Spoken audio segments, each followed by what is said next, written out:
Tonight. Minnesota tonight. Hello, everyone. I'm Lizzie Gardner. And I'm Cody Nelson. And this is the state of Minnesota. A 19-year-old University of Minnesota freshman prevented a 24-year-old woman from jumping off a bridge into the Mississippi River last Sunday after talking to her for 25 minutes. The young woman walked away with her life and also made Minnesota history by having the longest conversation ever with a college freshman without jumping off a bridge. Callaway, Minnesota was completely evacuated last week after a freight train collided with a truck carrying propane, both of which were right next to a grain elevator, which was right next to a propane storage facility. Meanwhile, at a cliffside Hollywood mansion, Michael Bay has begun to slow clap.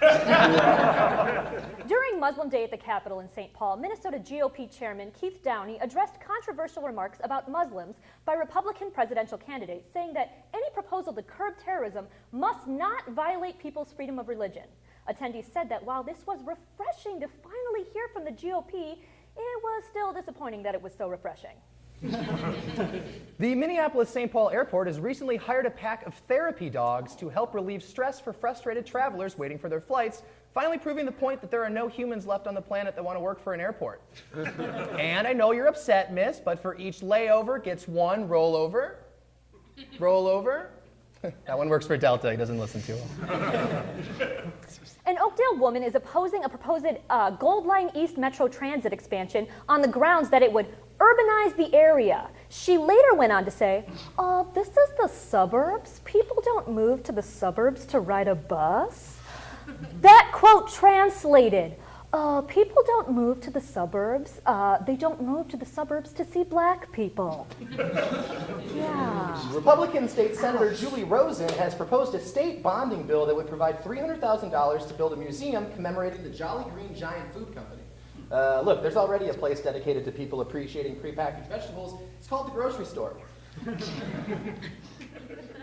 A registered sex offender playing the Easter Bunny at a North Dakota mall was arrested last week.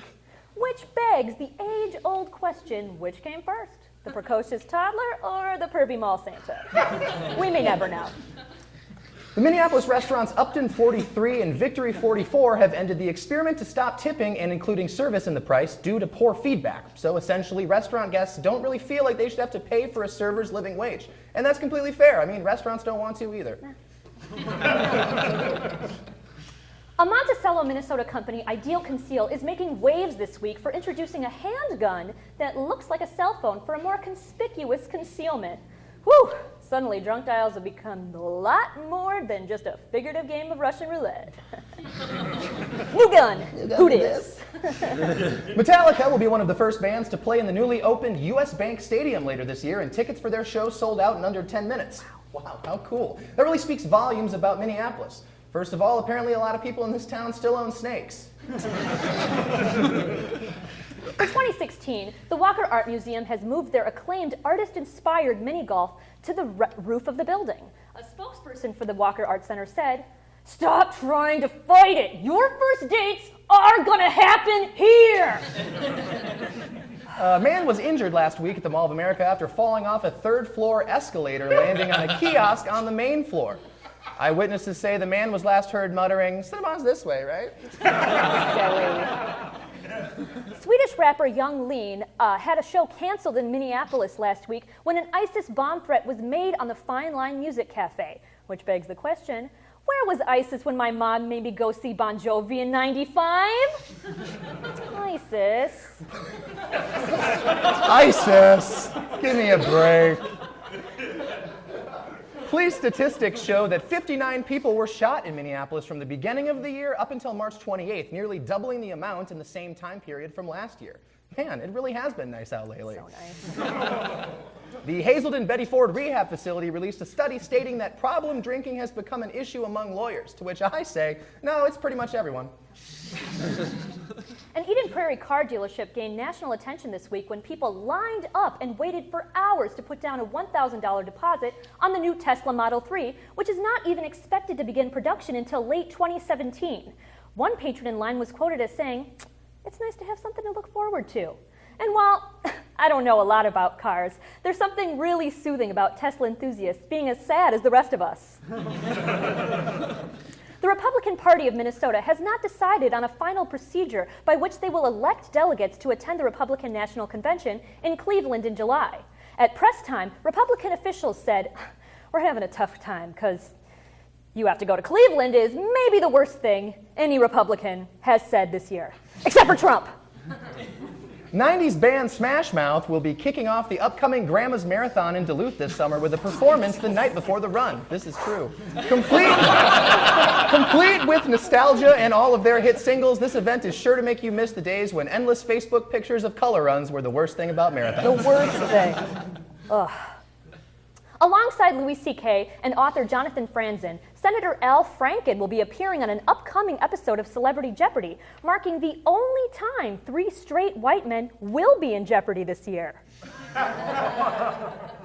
The first annual Night Nation Run, billed as a, quote, cross between a marathon and an EDM festival, is slated for an October debut at Canterbury Park. This is also true. Complete with DJs, scheduled dance breaks, strobe lights, fog, and confetti guns, this event is sure to make you miss the days when Smash Mouth was the most annoying thing about marathons. Now for tonight's top story, we go to the town of Litchfield in northwestern Minnesota, where a resident named Larry Fierro was ordered to build a fence around his property after he was seen doing yard work nude. However, new reports noted that he still wore work boots while in the yard. When asked about the boots, he said, "I'm a nudist, I'm not a crazy person." When asked why Fierro did not move to a nudist colony, he responded, "If everyone's naked, aren't we all just wearing clothes?" Pretty philosophical. He also added, "But seriously, this winter's been pretty brutal." At press time, Fierro gave in and started building a chain link fence. Not very helpful. Fierro's neighbors actually said, in the spirit of home improvement, they were hoping for a really charming, fun Wilson situation from all this, but unfortunately all they got was a lot of tool time. Once again, I'm Lizzie Gardner. And I'm Cody Nelson. And this was the state of Minnesota. This was the state of Minnesota. Good night. Minnesota tonight. Minnesota tonight. Tune in. Minnesota tonight. Tune in. Minnesota tonight.